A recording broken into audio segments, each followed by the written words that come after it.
के प्रति संज्ञान लीजिए, इसे गंभीरता से लीजिए। कई ऐसे आम आदमी है जो प्रदूषण के तहत कितनी गंभीर बीमारियों से मरे जा रहे हैं, घुटन होता है महसूस, उन्हें सांस लेने में कठिनाइयां हो रही है। तो उस पे आप जो आदमी जो है मूलभूत इकाई है, और उसी अगर आदमी जब रहेगा ही नहीं तो आपको जो सत्ता में हम लोग भेजे हैं, तो कम से कम हम लोग को सुरक्षा तो जरूर दिलवाइएगा ना, उसके लिए कम से कम कुछ व्यवस्था तो करिएगा ना। अब ये आप प्रदूषण को छुपाइएगा जो मीडिया के जरिए छुपाने का कोशिश करिएगा, तो ये कहीं ना कहीं आप एक न एक दिन उजागर जरूर होगा, और आप जनता के सामने शायद चेहरा दिखाने के लिए लायक नहीं रहिएगा। आपके राज्य के हर जिले, हर गांव की आवाज प्रधान ऐप। नमस्कार दोस्तों, प्रधान ऐप पर आपका स्वागत है। भारत का एकमात्र ऐप जो स्थानीय नेताओं के मुद्दों को आप तक पहुंचाता है। आज हम जिस टॉपिक पे बात करने जा रहे हैं, जिस मुद्दे पे हम बात करने जा रहे हैं, वो प्रदूषण है। आपको क्या लगता है कि और कोई इसके अलावा सिर्फ पेड़ लगाने से ही क्या इस चीज का सोल्यूशन निकलेगा? क्योंकि एक तरह की प्रदूषण हर चीज को इम्पैक्ट देती है। हवा का जो प्रदूषण है, जो हमारे अंदर बीमारियां पैदा कर रही है, क्या अब एक मेडिकल इमरजेंसी इसको घोषित कर देना चाहिए शंकर? बिल्कुल बिल्कुल कर देना चाहिए मैम। कहीं ना कहीं आजकल इतना पेड़ काटे जा रहे हैं, बट इस पे आवाज नहीं उठाया जा रहा। आवाज, अगर ये दंडनीय अपराध है पेड़ काटना, कहीं ना कहीं आम नागरिक काटता है, अगर नहीं, एक जो है 1 एकड़ में भी पेड़ काटा जा रहा है ग्रामीण स्तर पे, तो कहीं ना कहीं उस पे कार्रवाई की जा रही है। अब बट हम्म। ये सरकार काट रहा है, तो इन पे कौन कार्रवाई करने के लिए तैयार है? कौन करेगा कार्रवाई? जब ये जो नीति बनाने वाले ही नीति को गलत इस्तेमाल करने लगे, तो फिर जनता क्या करेगी? जनता भी तो वही करना चाहेगी ना। वैसे कहा जाता है कि पोल्यूशन का जो सोल्यूशन है वो सिर्फ ये नहीं है कि हम पेड़ लगाएं, उसके अलावा ऐसी गाड़ियों का इस्तेमाल जो डीजल से ना चलती हो। हमारे देश में ऑल्टरनेटिव फ्यूल जिसको बोला जाता है, एथेनॉल मिक्स्ड फ्यूल, के पेट्रोल डीजल नहीं एथेनॉल की गाड़ियां हो। पर एथेनॉल की गाड़ियों में ये भी कहा जाता है कि गाड़ियों का जो स्पीड है वो कम हो जाएगी, और उसके अलावा भी जो पुरानी हमारी 15 साल से ज्यादा की वाहन होते हैं उनको हटा दिया जाए करके सरकार तो कई तरह की स्टेप्स लेती है। पर जब गाड़ी हटाने की बात आती है तो 15 साल पहले हमने बहुत प्यार से इस गाड़ी को खरीदा था। अब हम सरकार के कहने पे हटा दें इस, या फिर 10 साल पुरानी हमारी गाड़ी इसको हटा दें, तो पब्लिक भी मानती नहीं है इस बात को। शालम। मैम, जैसे कि आप बोले कि गाड़ी पे, तो हम्म। हम इस गाड़ी का तो खिलाफ नहीं है कि इलेक्ट्रिक गाड़ी नहीं आनी चाहिए। हम्म। इसका यह दो रीजन है। पहली रीजन कि अगर पूरी 100% अगर इलेक्ट्रिक ही सिर्फ रहे तो और भी अच्छी है, पूरे 100%। और अगर उसमें 5% भी अगर डीजल से पेट्रोल से चलने वाली है, तो मान लीजिए कल जाकर के हम कहीं पे हम डकैती कर रहे हैं और डकैती करके निकल रहे हैं, और पुलिस के पास जो है तो इलेक्ट्रिक गाड़ी है, और इलेक्ट्रिक गाड़ी है तो हम तो स्पीड में निकल जाएंगे, और जितना स्पीड में हम निकल पाएंगे उस हिसाब से तो पुलिस तो नहीं निकाल पाएंगे। तो पुलिस किस तरह से पकड़ेंगे किसी चोर को? अगर कोई चोरी करके भाग रहे हैं, उस चोर को कैसे पकड़ेंगे पुलिस? और दूसरी नंबर, चलो ठीक है, अगर स्पीड उसमें ज्यादा रखा गया है तो ऐसा तो नहीं है कि बैटरी जो अनलिमिटेड है, यानी 100 किलोमीटर 10,000 किलोमीटर चल सकते हैं, ऐसा तो नहीं हो सकते इलेक्ट्रिक में ना। तो इसका हानिकारक भी है। और अगर 100% इलेक्ट्रिक हो जाते हैं तब तो फिर बहुत अच्छे हैं। अगर नहीं, इलेक्ट्रिक नहीं करते हैं तो फिर इसमें हानिकारक भी है, क्योंकि इसका एग्जाम्पल हम दिए अभी। बोलिए। डेवलपमेंट की जब बात आती है, जब विकास की बात आती है, तो सरकार कह रही है अगर अरावली के जंगलों को नहीं मिटाया गया तो देश कैसे विकसित होगा, यहाँ पर बिल्डिंग कैसे खड़ी होंगी, यहाँ पे नौकरियां कैसे मिलेंगी। विष्णु की बात बिल्कुल सही है कि बंजर जमीनों पे भी खड़ा किया जा सकता है, पर सरकार का अरावली को चुनने का मतलब ये है कि उसको एक लोकेशन के हिसाब से देखा गया है। तो इससे अगर युवाओं को नौकरियां मिलेंगी तो इसमें क्या हर्ज है? नहीं, गलत है ये तो, जानबूझ के ये सब हो रहा है ना। वो सब तो दूसरा तरीका भी तो हो सकता है, ये तो इसलिए कर रहे हैं क्योंकि हम क्या बोले जैसे मोदी है वो जा रहा है दूसरा दूसरा देश जा रहा है, ठीक है। तो दूसरा दूसरा देश जा रहा है तो दूसरा दूसरा देश वाला सब उसको बोलता है ये सब करो अपने, ताकि हम लोग का मतलब उसको क्या है, वो मोदी का इस्तेमाल कर रहा है अपना पैसा कमाने के लिए, ये सब करने के लिए, ठीक है। तो वो दूसरा दूसरा तो क्या कर रहा है कि वो हम लोग का भी देश को बर्बाद करवा रहा है, ठीक है। हम्म। अब मोदी को क्या है, मोदी को पैसा से मतलब है, उसको अपना घूमना फिरना है, इतना मजा करना है, तो पैसा कहाँ से लाएगा? तो दूसरा देश का गुलामी करेगा तब ना भाई, उसको पैसा देगा तब ना ये सब होगा। तो बस वो सब उसको दूसरा जगह से उसको ऑर्डर मिला है, अब वो यहाँ करवा रहा है ताकि उसको पैसा मिले।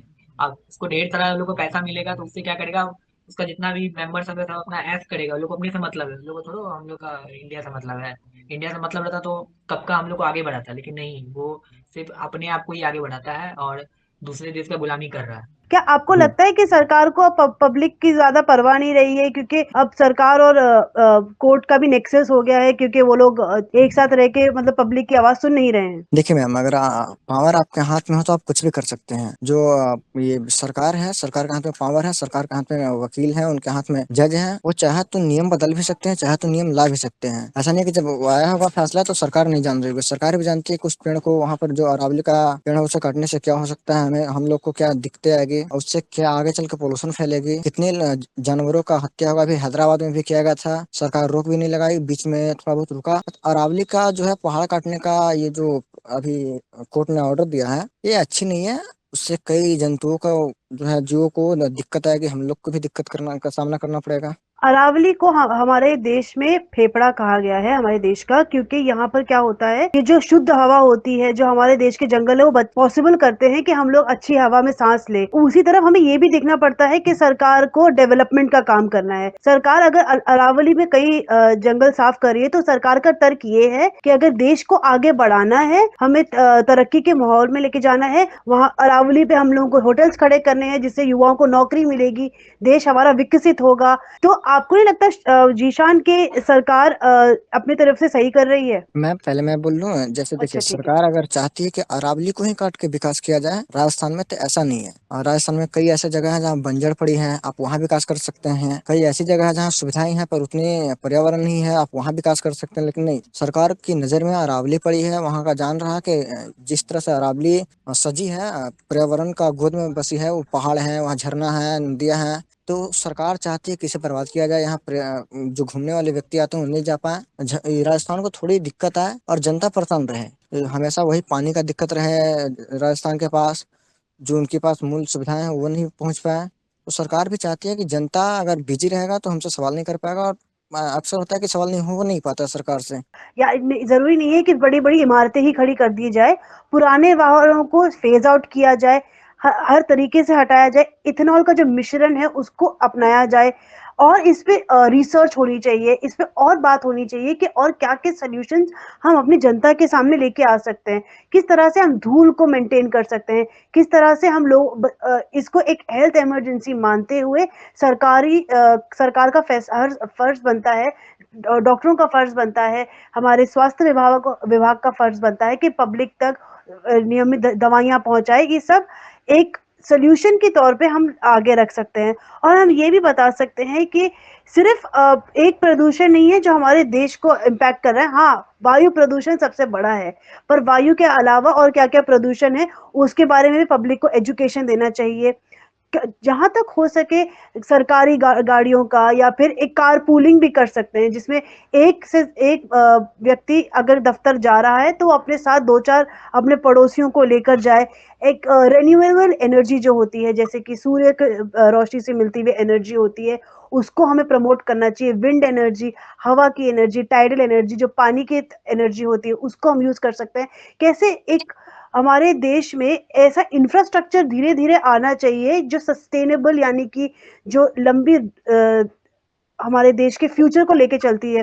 जब विदेशों में साइन होते हैं, बड़ी-बड़ी चीज़ें साइन होती हैं, तो हमें उन हिसाब से भी अपना गोल रखना चाहिए। यूएन के गोल्स देखने चाहिए, अलग-अलग जो एक सहमति से, आपसी सहमति से वर्ल्ड में जो बड़े नेता लोग हैं, जो एक चीज़ डिसाइड करते हैं कि 2026 तक इन मापदंडों को अपना के हम अपने देश में एक पर्यावरण को बचाएँगे। ये सब चीज़ें सिर्फ सरकारियों के लिए नहीं है, ये आम जनता के लिए भी है। क्या आम जनता को भी आवाज़ सिर्फ सरकार के खिलाफ नहीं, अपना एक सहभागी बन के कैसे प्रदूषण को और कैसे हम इस सबको कमी ला सकते हैं, उस पे हमें चर्चा करते रहनी चाहिए। और एज़ अ यूथ लीडर आप लोगों को भी अपने सोशल मीडिया पे इस चीज़ को पब्लिक को एजुकेट करते रहना चाहिए। सिर्फ सरकार के खिलाफ इसको एक मुद्दा ना मान के हमारी क्या जिम्मेदारी है देश के प्रति, देश के नागरिक के प्रति, हम खुद एक नागरिक कैसे दूसरे नागरिकों की रक्षा कर सकते हैं, ये भी हमारी ही जिम्मेदारी है। अभी प्रधान ऐप पर अपनी आवाज उठाएं